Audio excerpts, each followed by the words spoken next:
Hello बच्चा party. In previous class हमने बात की थी न्यूट्रल पॉइंट यानी कि नल पॉइंट के बारे में, राइट। और हमने साथ ही साथ देखा भी था कि अगर दो लाइक चार्जेस होते तो उसका null point in between two charge मिलता था, और अगर दोनों अनलाइक चार्ज होते तो उसका नल पॉइंट छोटे मैग्नीट्यूड वाले चार्ज के नज़दीक मिलता था, राइट बच्चों। चलिए आज के इस क्लास में हम नोट करने वाले हैं equilibrium of system of charge, right. अब सबसे पहले तो हम इक्विलिब्रियम का मीनिंग समझने की ट्राई करेंगे बच्चों। तो याद रखिए कि इस इक्विलिब्रियम का मीनिंग होता है स्टेबल कंडीशन, यानी कि अगर कोई पार्टिकल रेस्ट कंडीशन में है, स्टेबल कंडीशन में है, तो हम कह सकते हैं कि वो पार्टिकल इक्विलिब्रियम कंडीशन में है। अब इक्विलिब्रियम कंडीशन है वो बच्चा पार्टी दो तरीके से प्राप्त की जा सकती है। पहला, या तो उस पार्टिकल पे कोई भी फोर्स नहीं लगना चाहिए। अगर कुछ फोर्स ही नहीं लगेगा तो डेफिनेटली वो रेस्ट कंडीशन में है, तो स्टेबल कंडीशन में होगा, तो हम कह सकते हैं कि वो इक्विलिब्रियम कंडीशन में है, ठीक है। बट अगर उस पार्टिकल पे फोर्स लगते हो और अगर वो फोर्स एक से ज़्यादा हो, बट उन सभी फोर्स का रिजल्टेंट फोर्स अगर ज़ीरो हो जाए, ठीक है, तो हम कह सकते हैं कि वो लीनियर इक्विलिब्रियम कंडीशन में है। और सिमिलरली अगर उस पार्टिकल पे टॉर्क लगते हो और वो जो टॉर्क है वो भी नंबर्स ऑफ टॉर्क्स हो, यानी कि एक से ज़्यादा हो, और अगर उन सभी टॉर्क का रिजल्टेंट टॉर्क भी ज़ीरो हो जाता है, राइट, तो हम कहेंगे कि वो पार्टिकल रोटेशनल मोशन नहीं कर सकता। तो एट दैट टाइम हम कहेंगे कि वो पार्टिकल रोटेशनल इक्विलिब्रियम कंडीशन में है, ठीक है। तो इन दिस क्लास बच्चा पार्टी हम पढ़ने वाले सबसे पहले इक्विलिब्रियम के बारे में, और इन नेक्स्ट हम पढ़ेंगे टाइप्स ऑफ इक्विलिब्रियम, ठीक है। चलिए स्टार्ट करते हैं। सबसे पहला है equilibrium of system of charge. तो हम देखेंगे उसकी डेफिनेशन। तो इक्विलिब्रियम की डेफिनेशन कहती है बच्चों कि the equilibrium of any object of the system means net force and net torque on it must be zero. यानी कि अगर कोई ऑब्जेक्ट इक्विलिब्रियम में है, ऐसा हम तब कह सकते हैं कि जब net force and not torque on this object is zero, ठीक है। तो हम कहेंगे कि वो ऑब्जेक्ट इक्विलिब्रियम कंडीशन में है, ठीक है। चलिए आगे चलते हैं। ऑन बीइंग पॉइंट चार्ज, मतलब कि अगर हम किसी पॉइंट चार्ज के लिए बात करें तो it required of F net का मतलब होता है रिजल्टेंट फोर्स या तो नेट फोर्स। तो net force is equal to zero for translational equilibrium, और आप इसे इन अदर लैंग्वेज आप कह सकते हो लीनियर, ठीक है, क्योंकि हमने देखा चैप्टर नंबर 3 स्टैंडर्ड 11 का linear motion, straight line motion, ठीक है, ट्रांसलेशनल मोशन, काफ़ी सारे नाम थे ना उनके। तो उसी प्रकार से ये ट्रांसलेशन का मतलब होता है लीनियर, ठीक है। यानी हम कह सकते हैं कि अगर कोई पॉइंट चार्ज है और उसके ऊपर जो नेट फोर्स है वो ज़ीरो है, तो हम कहेंगे कि वो लीनियर इक्विलिब्रियम कंडीशन में है, ठीक है। और अगर हम किसी सिस्टम के लिए बात करें तो for system of charge to be in equilibrium the net force on the each charge of the system must be zero. यानी कि अगर मान लीजिए कि आपके पास 3 चार्ज अवेलेबल है, ठीक है, और आपको कहा जाए कि ये सिस्टम इक्विलिब्रियम कंडीशन में है कि नहीं चेक करें, तो आपको क्या करना है बच्चों कि उन तीनों चार्जेस पे लगने वाले टोटल रिजल्टेंट फोर्स ज़ीरो होने चाहिए। नोट करिए, तीनों चार्जेस पे लगने वाले टोटल फोर्स ज़ीरो होने चाहिए। मतलब ऐसा नहीं कि अगर हमारे पास 3 चार्ज अवेलेबल है तो किसी भी एक चार्ज पे टोटल फोर्स को ज़ीरो कर दो, ठीक है, वो तीनों पे ज़ीरो ज़ीरो होने चाहिए। मतलब कि अगर इक्विलिब्रियम कंडीशन होगी तो ये कंडीशन फुल्ली सेटिस्फाइड हो सकती है, ठीक है बच्चों। चलिए, तो ये हो गए equilibrium of system of charge की बात। अब हम बात करते हैं टाइप्स ऑफ इक्विलिब्रियम। तो यहाँ पे हमारे पास 2 टाइप्स के इक्विलिब्रियम स्टेट मिलेंगे। पहला होगा स्टेबल, दूसरा होगा अनस्टेबल, ठीक है। तो हम बात करेंगे स्टेबल इक्विलिब्रियम के बारे में।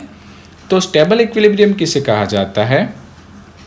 तो मान लीजिए कि एक आपके पास जो ऑब्जेक्ट था वो इक्विलिब्रियम कंडीशन में आ चुका है, ठीक है, वो इनिशियली स्टेबलाइज है, रेस्ट कर रहा है, but after displacing charge particle from its equilibrium position, मतलब कि अगर वो चार्ज पार्टिकल इक्विलिब्रियम पोजीशन में था, वहाँ से हमने उसको डिस्प्लेस कर दिया, ठीक है, थोड़ा सा मूवमेंट दिया।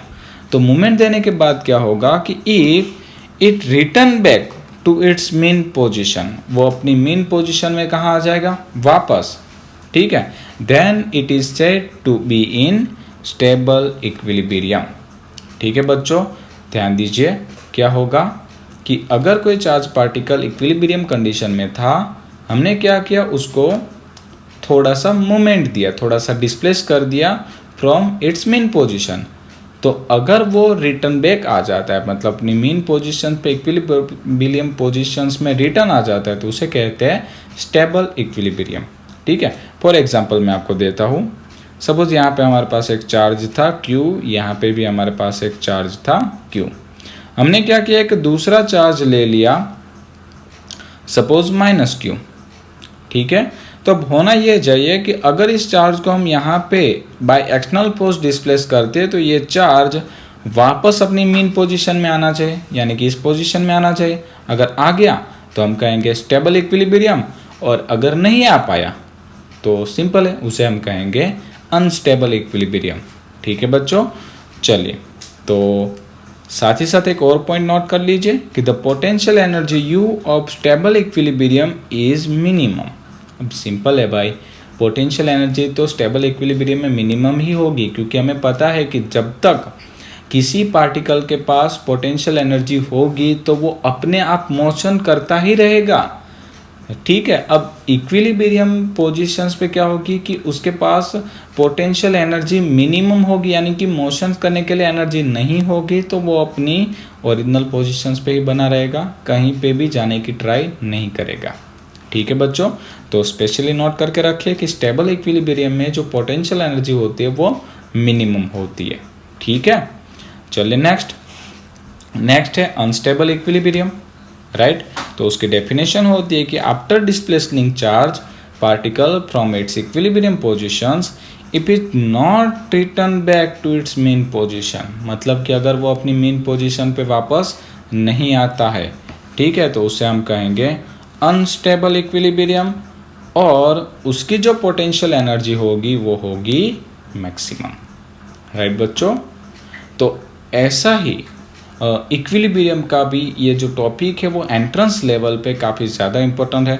अब आप कहोगे सर ये तो थियोरिकल टॉपिक है, ये एग्जाम में किस तरह से पूछे जाते हैं, ठीक है, तो आपके लिए मैंने एक एग्जांपल भी रेडी रखा है। तो चले मैं एक एग्जांपल को देखते हैं जो प्रीवियस ईयर में पूछा जा चुका है।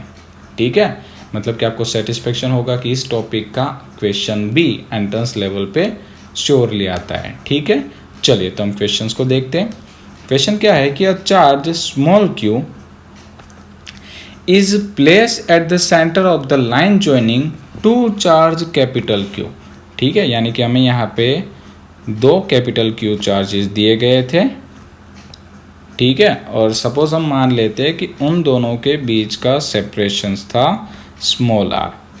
ठीक है, तो हमें ये जो स्मॉल q चार्ज है वो कहाँ रखना था, centre of the line joining of two charge. Suppose इसे मैं कहता हूँ A, इसे कहता हूँ B, तो इस AB लाइन के सेंटर पॉइंट पे सपोज मैं यहाँ पे लेता हूँ C पॉइंट, और यहाँ पे मुझे रखना है स्मॉल q। तो बच्चों आप नोट कर सकते हो ये डिस्टेंस कितना होगा, A से C तक का सेंटर पॉइंट है तो r/2, और सिमिलरली ये भी होगा r/2। ठीक है, चलिए आगे चलते हैं। The system of 3 charge to be in equilibrium, मतलब में कहा गया है कि ये जो तीनों चार्ज की जो सिस्टम है वो इक्विलिब्रियम कंडीशन में है। What should be the value of small q। अगर ये तीनों चार्ज की सिस्टम इक्विलिब्रियम में हो तो स्मॉल q की वैल्यू क्या हो सकती है। ठीक है, चलिए अब ध्यान दीजिए बच्चों, आपको मैं बता दूं कि इक्विलिब्रियम कंडीशन के लिए क्या हो सकता है। तो मैं यहाँ पे नोट कर देता हूँ सबसे पहले कि फॉर इक्विलिब्रियम कंडीशन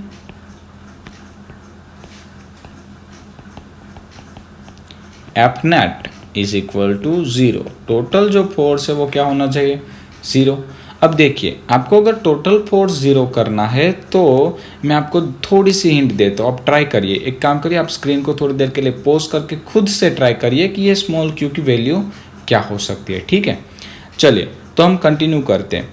मैं आपको हिंट दूँ कि ये जो कैपिटल क्यू चार्ज है वो पॉजिटिव है, ये वाला चार्ज भी पॉजिटिव है, ठीक है। तो डेफिनेटली अगर हमें इस पूरी सिस्टम्स को बैलेंस करके रखना है, ठीक है, बैलेंस करके रखना है, तो क्या होना चाहिए कि ये जो स्मॉल क्यू चार्ज है वो डेफिनेटली नेगेटिव होना चाहिए। यस, ये नेगेटिव होना चाहिए। तो अगर एंट्रेंस लेवल पे एक क्वेश्चन पूछा जाता है और उसमें आपके पास 4 ऑप्शंस है, तो आपको श्योरली सोच लेना चाहिए कि यहाँ पे वही ऑप्शन आ सकता है जो नेगेटिव हो। ऐसा क्यों? मैं आपको समझाता हूँ कैसे।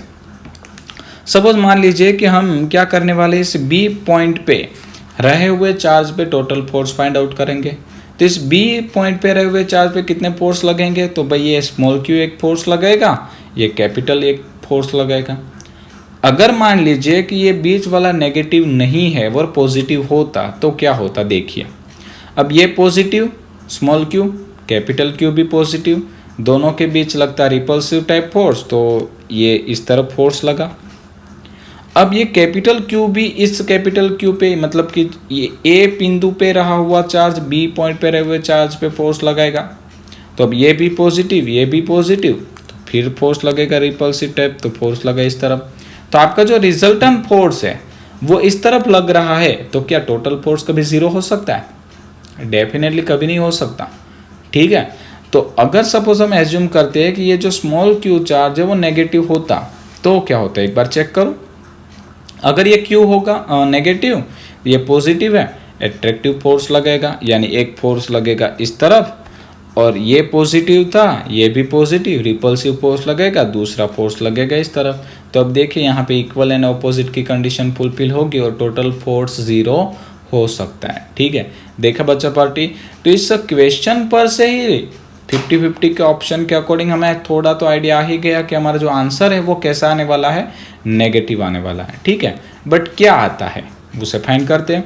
तो सॉरी, हमने यहाँ पे लिया है कि F net on charge capital Q, जो कहाँ पे रहे, पॉइंट बी पे, उसे हमने कर दिया है 0। चलिए, अब ये जो कैपिटल क्यू चार्ज था उसके ऊपर कितने फोर्स लगेंगे, पहला लगाएगा स्मॉल क्यू, दूसरा लगाएगा कैपिटल क्यू, ठीक है। तो चलिए इन दोनों के बीच लगने वाला फोर्स फाइंड करते। तो हम यहाँ पे नोट करेंगे force in between C and D plus force in between A and B is equal to 0। चलिए अब हम बात करते हैं force in between point C and B. तो फोर्स का फॉर्मूला क्या हुआ करता है, के Q1 Q2 upon are square. तो आप नोट करिए Q1 is equal to small Q, Q2 is equal to capital Q, and R is equal to में दिया गया है R/2, राइट बच्चों।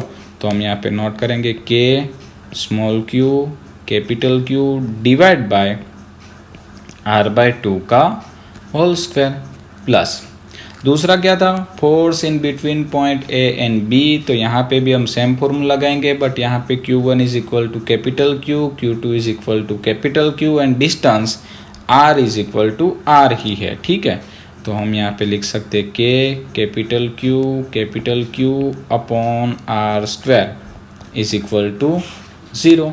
अब देखिए ये प्लस साइन है, इक्वल टू के सामने की साइड जाएगा तो ऑपोजिट साइन आ जाएगी। तो हम यहाँ पे नोट कर सकते हैं के capital Q small Q divide by R/2 का होल स्क्वायर था, तो मैं उसे नोट कर सकता हूँ R square by 4 is equal to minus K capital Q into capital Q divide by R square, right बच्चों। तो जो कैंसिल होता है उसे कैंसिल कर दीजिए, के गया, कैपिटल क्यू भी गया, R स्क्वायर भी गया, ये जो 4 है वो चला जाएगा ऊपर। तो हम यहाँ पे नोट कर सकते हैं कि 4 small Q is equal to minus Q, therefore Q is equal to minus Q by 4।